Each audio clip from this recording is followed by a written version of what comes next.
কোনো কিছু ভুলে গেলে কোরআন সুন্নাহ অনুযায়ী কি করতে বলা হয়েছে? এ, দরুদ পাঠ করতে, বি, আল্লাহকে স্মরণ করতে, সি, ইস্তিগফার করতে, ডি, এ ও বি।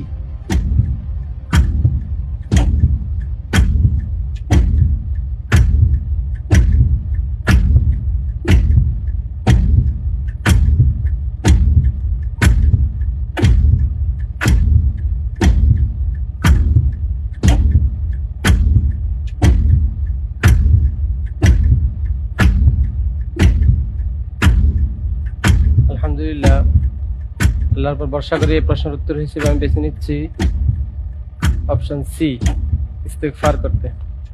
অপশন সি লক করা হোক। হাতে সময় নেই, একেবারে শেষ পর্যায়ে এসে আপনি অপশন সি কে পছন্দ করেছেন। আপনি বলতে চাচ্ছেন যে কোরআন এবং সুন্নাহ অনুযায়ী যদি আমরা কোনো কিছু ভুলে যাই তাহলে ইস্তিগফার করব। আপনি যে উত্তরটি দিয়েছেন আপনার উত্তরটি সঠিক হয়নি। আলহামদুলিল্লাহ আলা কুল্লি হাল। যদি আমরা কোনো কিছু ভুলে যাই তাহলে আমাদের যেটা করতে হবে, কোরআন আমাদেরকে বলেছে অপশন বি, আল্লাহকে স্মরণ করতে। ওয়ালা তাকুলান্না লিশাইইন ইন্নী ফাইলুন যালিকা গাদা ইল্লা আন ইয়াশা আল্লাহ ওয়াযকুর রাব্বাকা ইযা নাসিতা। যখন ভুলে যাবে তখন তুমি